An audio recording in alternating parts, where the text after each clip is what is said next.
Hi everyone, it's Jerry. I have a nice positional game to share with you, a chess miniature, 22 mover.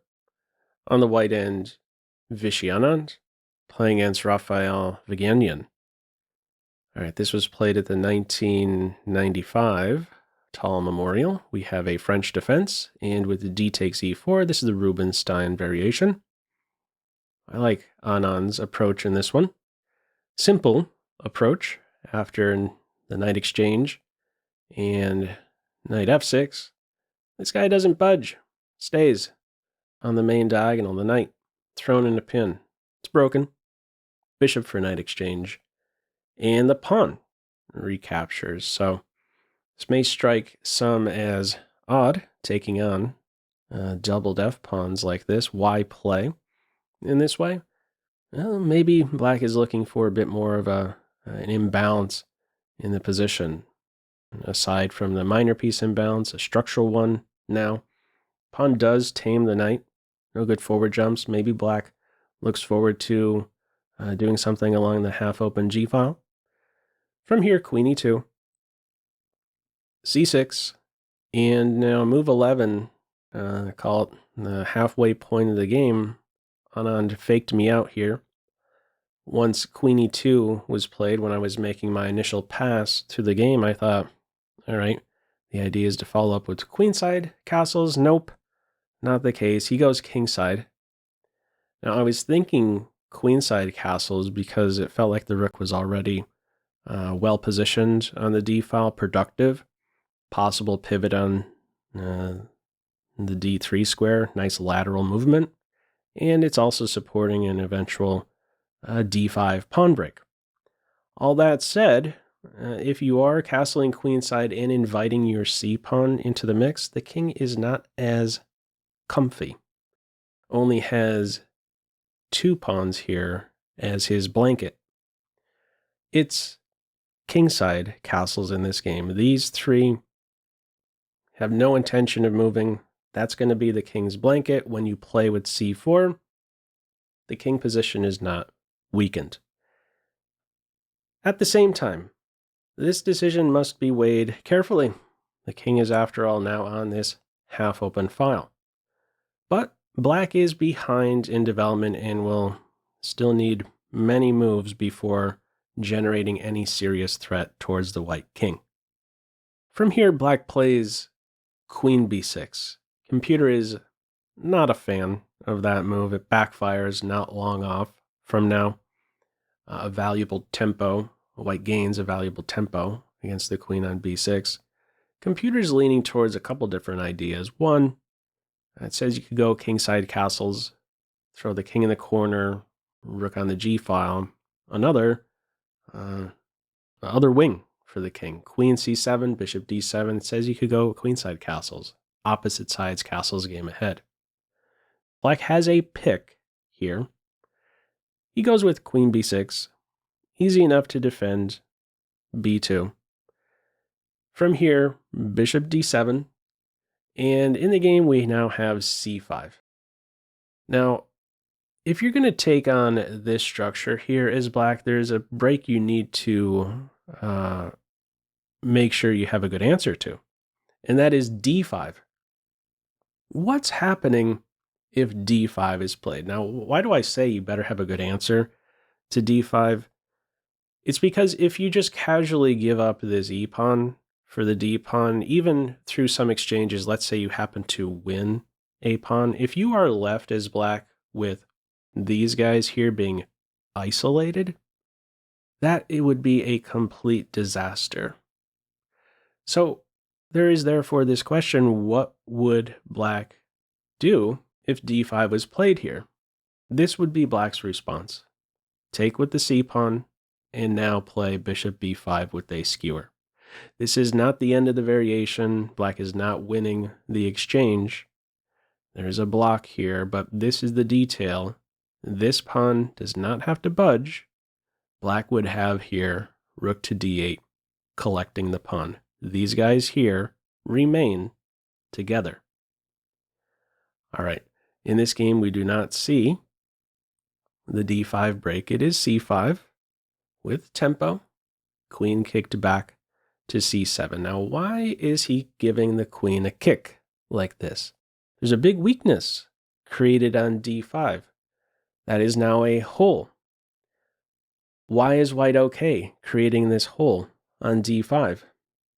Well, one way to look at it is what black piece is going to make use of that weakness. It doesn't really exist. Very difficult to see how this bishop gets to this square. A rook getting to this square, there's always a light square bishop around that could bother it. There's no black knight that can make use of this square. That's the main thing to look into. If you're playing c5 and there's a black knight around on f5 or f6, getting into d5, that could be a problem. Not the case here. So this is a case of, you're creating a weakness that could not necessarily be taken advantage of. So c5 is maybe therefore seen more so as a strength. White has this idea to tuck this knight right behind this pawn now and coordinate with his furthest advanced pawn on the weakest square in black's camp, d6. From here, rook f to d1.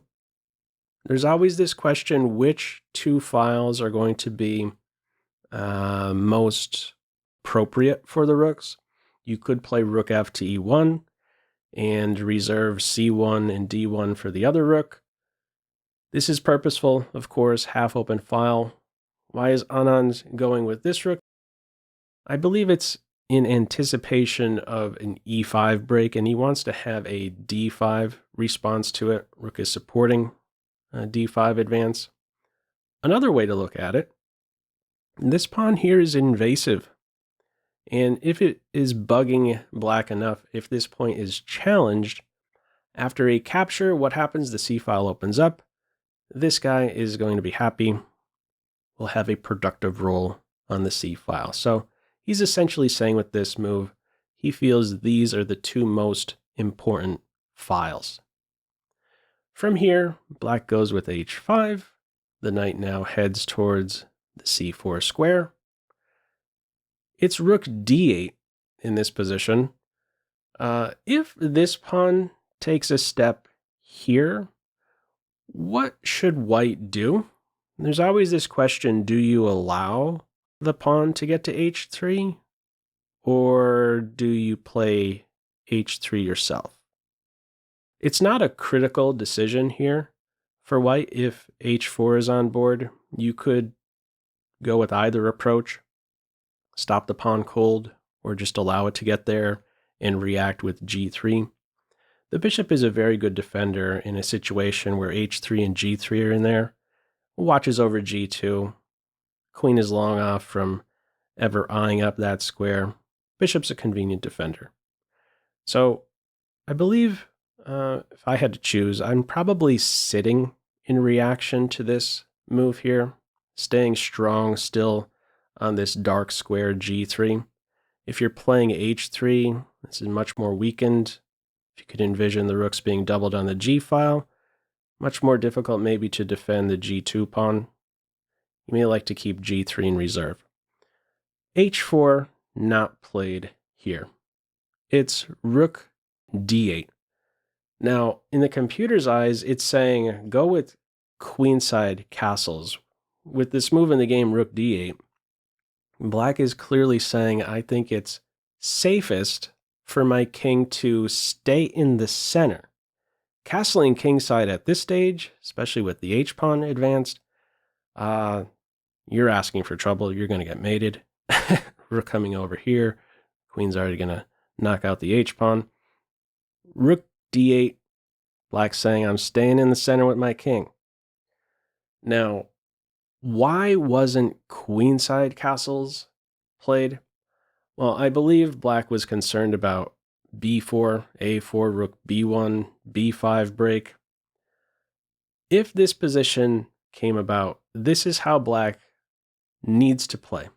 Needs to break with e5, because this is going to hurt. Getting a completely open b file right next to that king. I want to give you at least a taste for how things can play out if this best move is played, I want to touch on briefly, though, if f5 is played here, that would be a complete disaster for black. The bishop stays right here on f3, and we could just admire this piece for a moment. Fantastic piece, anticipating any pressure against g2. Great attacker towards the black king. It will soon connect really well with the rook and even the pawn on these 2 points, b7 and c6. And if we take it out a step further, this knight is also a contender for maybe top piece. Some knight drop in here, chop, chop. There's a great pivot on d6. If ever captured, there's a connected passed pawn 2 steps away. A lot of good things here. A lot of good things to speak of here for Team White. If a move like f5 is played, that would be a disaster. If black's goal is to place every pawn on the same color as his bad bishop, almost mission accomplished. That would be a very poor strategy. The way forward after a queenside castles in b4 would be to break with e5. Playing out a few more top moves just to give you a feel here. It's looking at this position, calling it about 0.5. It is still a ball game ahead. All right. In this game, we do not see queenside castles. It is rook d8, knight c4, sure enough, bishop c8, queen e3, some defense. No queen f4 to worry about. b5, it's an irritating piece. Black's trying to get rid of it. C takes b6. Knight gets to remain on this square for a moment. A takes b. We got a half-open c-file now. There's a target on c6. Rook a to c1, sure enough. Some defense over c6. Nearby, there's a b5 move. Where would the knight go? Queen f3 in this game. If b5, the knight has the e3 square now. So it's not just about forming a battery towards the weakened c6 point. A square opens up for the knight. Now from here, black plays f5. If b5 is played, the knight drops in here, and how would black defend c6? It's not looking good at all for black. 3 attackers, only 2 defenders. Let's say a rook is added. This would be crushing. d5 is now in there. Chop, chop. There's a pin here. Also, another detail here. If ever a move like f5 is played, we're sacrificing the bishop. We're going to end up with a monster knight on f5. Go ahead. Tell that knight it's only worth 3. It's going to laugh at you. At minimum, that's a 5-pointer. Right around the corner, a pinned bishop. A quick glance at this position, it's like black is not going to survive for another 3 moves. Kingside castles is a fancy queen g3 check. Queen takes queen and then an in-betweener. All sorts of good things can happen with this knight on f5. This would be a complete wreck for black. All right, we do not have the knight kicked to e3. It's f5. Pop quiz. How would you react here? Feel free to pause the video. Okay, critical moment in the game. There's only one move here that wins. Move in the game, knight e5. Everything else, it would be black who is winning. That's how quickly this game can turn. If you simply react with the bishop, let's say you bring it all the way back, staying out of the rook's way, black is winning. Black can increase the pressure on this point, not so easy to defend, and there's this idea to follow with c5. Increased pressure on d4, targeting the queen, targeting g2, all the pieces start to just come together in a blink for black. You must be precise here in response to f5. Anand is precise. His play knight e5. He's taking advantage of the weakness of black's last move. e5 is now available. Now, what is black supposed to do now? This move he must have missed at this stage in playing f5. What's black going to do now to defend c6?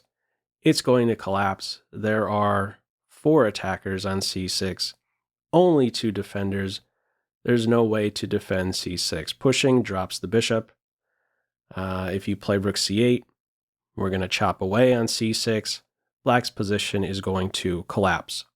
Now, this position is so bad, I believe black saw his position as so terrible that he just wanted the game over with. That's what happens in this game. He ends up capturing the bishop and allowing checkmate. I do not believe this was some miss here, capturing the bishop. This is how it plays out. Queen f7 is mate in this game. I can't say for certain, but okay, even if you're not allowing the mate in this game, again, it's just a complete wreck. I think he had better things to do besides try and save this completely awful position. There's no hope here, really, for Team Black. No counterplay to speak of. He's going to just be down a pawn, and the king will continue to run for his life. Pawn takes bishop plays out in this one, and we see mate after only 22 moves. What are your thoughts on this one? Do you think he really missed this mate idea, or he just wanted to get this game over with? This is a losing position. Feel free, as usual, to leave any feedback to this video in the comment section below. I hope you enjoyed it and maybe took a thing or two away. That's all for now. Take care.